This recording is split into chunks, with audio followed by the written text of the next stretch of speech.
ഈ മനുഷ്യൻ എങ്ങനെയാ കൊന്നത് എന്നറിയോ? ആ മനുഷ്യന്റെ 2 കൈകള് കൂടത്തിലുണ്ടായിരുന്ന 2 സ്ത്രീകൾ പിടിച്ചിട്ട് ജിന്നുമ്മ എന്ന അപരനാമത്തിൽ അറിയപ്പെടുന്ന ആ ഒരു സ്ത്രീ ആ മനുഷ്യന്റെ തലയിൽ എന്തോ ഒന്ന് ചുറ്റിയിട്ട് ചുമരിലേക്ക് ആഞ്ഞടിക്കുകയാണ്. അസ്സലാമു അലൈക്കും വറഹ്മത്തുള്ളാഹി. സോഷ്യൽ മീഡിയയിൽ ഇപ്പോൾ 4 വ്യക്തികളാണ് നിറഞ്ഞു നിന്നുകൊണ്ടിരിക്കുന്നത്. പർദ്ദയും ഹിജാബും അതുപോലെ തലയിൽ തൊപ്പിയൊക്കെ ധരിച്ച 4 വ്യക്തികൾ. ഈ 4 വ്യക്തികൾ എന്തിനാണ് സോഷ്യൽ മീഡിയയിൽ ഇങ്ങനെ നിറഞ്ഞു നിൽക്കുന്നത് എന്ന് ഞാൻ നിങ്ങൾക്ക് പറഞ്ഞു തരേണ്ട ആവശ്യമില്ല എന്ന് വിചാരിക്കുന്നു. കാസർഗോഡുള്ള ഗഫൂർ ഹാജി എന്ന് പറയുന്ന വലിയൊരു ബിസിനസ്മാൻ, അല്ലാഹു ആ മനുഷ്യന് പുറത്തു കൊടുക്കുമാറാകട്ടെ. നല്ല ഒരു മനുഷ്യനാണെന്നാണ് അറിയാൻ കഴിഞ്ഞത്. ഇന്ന് 6 അടി മണ്ണിന്റെ അടിയിലാണ്. എല്ലാവരെയും സഹായിക്കുന്ന, എല്ലാവരാലും അംഗീകരിക്കപ്പെടുന്ന നല്ല ഒരു മനുഷ്യനെന്ന് അറിയാനായിട്ട് സാധിച്ചു. അതുകൊണ്ടാണല്ലോ എല്ലാവരോടും സ്വർണം ചോദിച്ചപ്പോ എല്ലാവരും ആ മനുഷ്യന് എടുത്തു കൊടുത്തത്. അല്ലാഹു ആഖിറം വെളിച്ചമാക്കി കൊടുക്കട്ടെ. ആ മനുഷ്യനെ വളരെ ദാരുണമായിട്ട് 1 വർഷം മുമ്പ് പരിശുദ്ധമാക്കപ്പെട്ട റമളാനില് വളരെ ക്രൂരമായിട്ട് ആ മനുഷ്യനെ ചതിച്ച് കൊന്ന 4 വ്യക്തികളാണ് ഇവര്. ഇവരെ സംബന്ധിച്ചിടത്തോളം ഇവർക്ക് ആവശ്യം പണമാണ്. ഈ ഒരു വാർത്ത കേൾക്കുമ്പോൾ എൻ്റെ ഹൃദയത്തിലേക്ക് കടന്നു വന്ന ഒരു കാര്യം, ഇത്രത്തോളം അന്ധമായിട്ട് ഈ ഗഫൂർ ഹാജി എന്ന ആ മനുഷ്യൻ ഇവരെ വിശ്വസിച്ചല്ലോ എന്നാണ്. വിശ്വസിച്ചല്ലോ എന്ന് ഞാൻ ചോദിക്കുമ്പോൾ അതുപോലെ ഒരു ചോദ്യം നിങ്ങളുടെ കൽബിലും ഉണ്ടാകുമെന്നറിയാം. പക്ഷെ അതിനൊരു കാരണമുണ്ട്.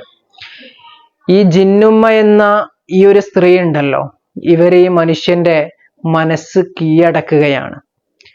ഒരുപാട് വിഷയങ്ങൾ ഈ മനുഷ്യന്റെ മുമ്പിൽ ചെയ്തിട്ട് ഇവരിൽ പരിപൂർണമായിട്ട് ഈ മനുഷ്യന് വിശ്വാസം ജനിപ്പിച്ചെടുത്ത് ഒരു ദിവസം ഗഫൂർ ഹാജിയോട് ഇവര് പറയുകയാണ്, ഇത്ര സ്വർണം കൊണ്ടുവന്ന് നിങ്ങൾ തന്നാല് അതിനെ ഡബിളാക്കി ഇരട്ടിപ്പിച്ചിട്ട് നിങ്ങൾക്ക് തരാമെന്ന്. ആ ഇരട്ടിപ്പിക്കൽ എങ്ങനെയാണെന്നറിയോ? കർണാടകയിലുള്ള പാത്തുക്കുട്ടി എന്ന് പറയുന്ന ഒരു കുട്ടിയുടെ ആത്മാവ് ഈ ഒരു ജിന്നുമ്മയുടെ ശരീരത്തിൽ കയറുകയും ഇവര് ആ രൂപത്തിലാണ് ഇതിനെ എന്ത് ചെയ്യുന്നത്, ഇരട്ടിപ്പിക്കുന്നത് എന്നാണ് അറിയാനായിട്ട് കഴിയുന്നത്. കേൾക്കുമ്പോൾ നമുക്ക് ചിലപ്പോൾ വിശ്വസിക്കാൻ പോലും കഴിയണില്ല അല്ലേ? പക്ഷേ അത്രത്തോളം ആ മനുഷ്യനെ പല കാര്യങ്ങൾ പറഞ്ഞ് മനസ്സിലാക്കി കൊടുത്തിട്ട് ഇതിൽ പെടുത്തിയിരിക്കുകയാണ്. അങ്ങനെ ഗഫൂർ ഹാജി എന്ന ഈ മനുഷ്യന് കുടുംബക്കാരിൽ നിന്നൊക്കെ ഒരുപാട് സ്വർണങ്ങൾ വാങ്ങിക്കുകയാണ്. പണം വേണോ എന്ന് ചോദിക്കും കുടുംബക്കാര്. വേണ്ട, സ്വർണം മാത്രം മതിയെന്ന്. എന്തിനേറെ ആ മനുഷ്യനെ കൊല്ലുന്ന ആ ഒരു ദിവസം ഉണ്ടല്ലോ, ആ മനുഷ്യന്റെ മരണം സംഭവിച്ച ആ ദിവസം, അന്ന് പോലും ആ മനുഷ്യൻ അടുത്ത കുടുംബക്കാരിൽ നിന്ന് വരെ അവര് ചോദിച്ചത്ര പണം വല്ലതും വേണോ എന്ന്. ഇങ്ങനെ ചോദിക്കുമ്പോൾ സ്വാഭാവികമായിട്ട് നിങ്ങൾക്കൊരു സംശയം ഉണ്ടാവും, ഏതെങ്കിലും ഒരാള് ഇതിന്റെ ഇങ്ങനെ സ്വർണം ചോദിച്ചു വരുമ്പോ പണം വേണോ എന്നൊക്കെ ചോദിക്കുമോ എന്നല്ലേ?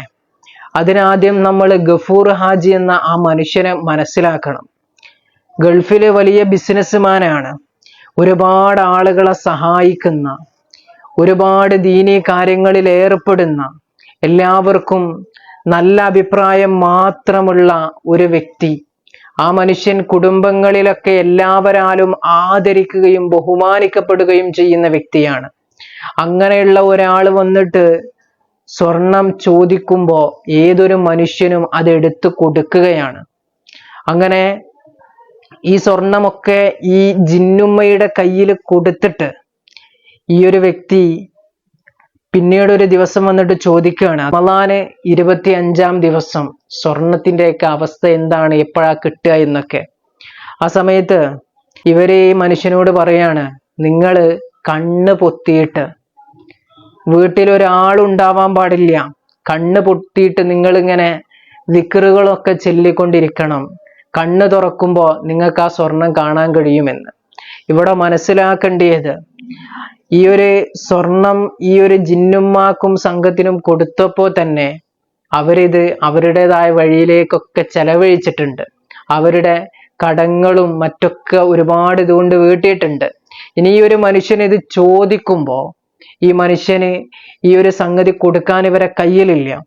ഇവരുടെ മുമ്പിലുള്ള ഏക വഴി എന്ന് പറയുന്നത് ആ മനുഷ്യനെ വകവരുത്തുക എന്നുള്ളതാണ്. അതിനുള്ള ഗൂഢമായ തന്ത്രങ്ങളായിരിക്കും പിന്നീട് ഈ ഒരു സ്ത്രീ മെനഞ്ഞുണ്ടാക്കിയിട്ടുള്ളത്. അങ്ങനെ ഈ മനുഷ്യൻ എങ്ങനെയാ കൊന്നത് എന്നറിയോ? ആ മനുഷ്യന്റെ 2 കൈകള് കൂടത്തിലുണ്ടായിരുന്ന 2 സ്ത്രീകൾ പിടിച്ചിട്ട് ജിന്നുമ്മ എന്ന അപരനാമത്തിൽ അറിയപ്പെടുന്ന ആ ഒരു സ്ത്രീ ആ മനുഷ്യന്റെ തലയിൽ എന്തോ ഒന്ന് ചുറ്റിയിട്ട് ചുമരിലേക്ക് ആഞ്ഞടിക്കുകയാണ്. ആ മനുഷ്യനെ ആ രൂപത്തിൽ കൊല്ലുകയാണ്. ഡയറക്റ്റ് തല പിടിച്ച് ചുമരിലേക്ക് അടിച്ചു കഴിഞ്ഞാൽ അത് വലിയ ഒരു കൊലപാതകമാണ് എന്ന് ഏതൊരു മനുഷ്യനും മനസ്സിലാക്കാൻ കഴിയും. എന്നാൽ പുറം ഭാഗങ്ങളിൽ പൊട്ടില്ലാത്ത രൂപത്തിൽ അകത്ത് തലയ്ക്ക് ഇഞ്ചുറി സംഭവിച്ച് മരണപ്പെടുകയും വേണം. അത്രത്തോളം കൃത്യമായ പ്ലാനോടുകൂടെയാണ് അവർ ഈ ഒരു കൃത്യം നിർവഹിക്കുന്നത് എന്ന് ആലോചിക്കണം. ഈ മനുഷ്യന്റെ മകന്റെ റൂമിലിട്ടിട്ടാണ് ഇയാളെ കൊല്ലുന്നത്. കൊല്ലുന്ന ആ ഒരു ദിവസം വളരെ പ്ലാനോടുകൂടി വീട്ടിൽ ഒരാളും ഉണ്ടാകാൻ പാടില്ല.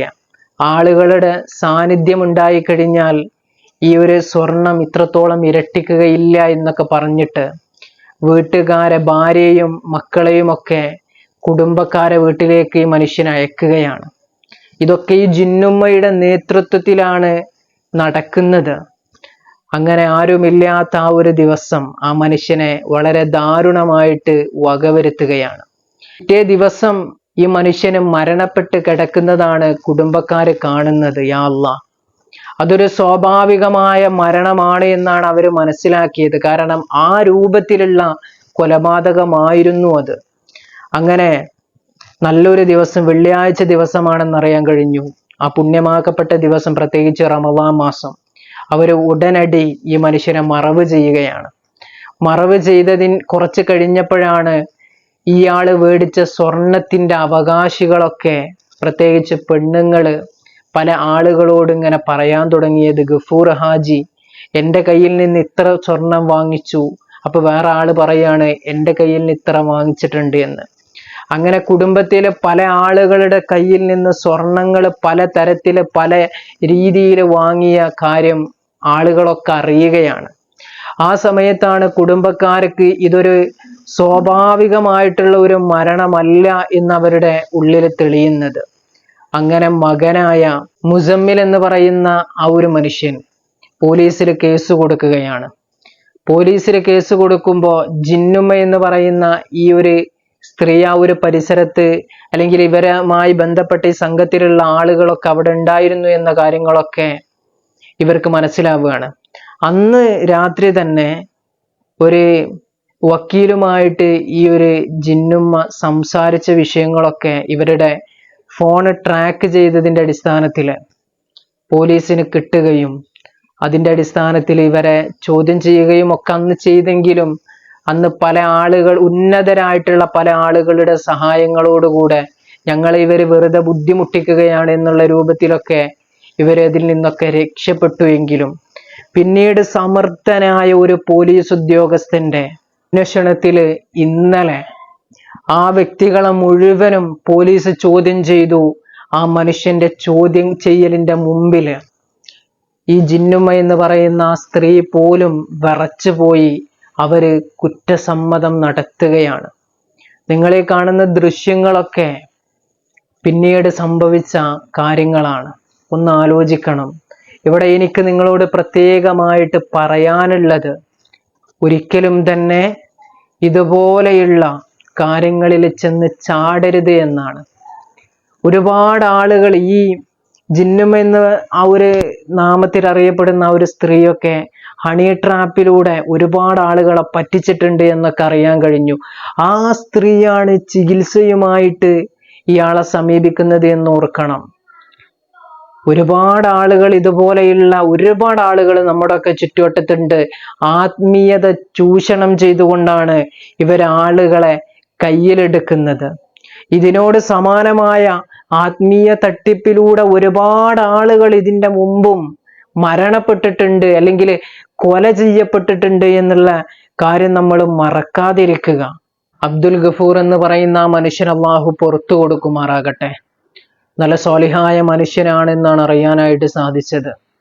ഒരുപാട് ആളുകളെ സഹായിക്കുന്ന, ഒരുപാട് ചാരിറ്റി പ്രവർത്തനങ്ങളിലൊക്കെ ഏർപ്പെട്ടിരുന്ന നല്ലൊരു മനുഷ്യൻ. അതുകൊണ്ടാകാം എല്ലാ ആളുകളും ചോദിച്ചപ്പോൾ തന്നെ സ്വർണം എടുത്തു കൊടുത്തത്. ആ മനുഷ്യനൊരു പിഴവ് പറ്റി, അള്ളാഹു പുറത്തു കൊടുക്കുമാറാകട്ടെ. ആഖിറം അള്ളാഹു വെളിച്ചമാക്കി കൊടുക്കട്ടെ ഇൻഷാ അല്ലാഹ്. അസ്സലാമു അലൈക്കും വറഹ്മത്തുള്ളാഹി.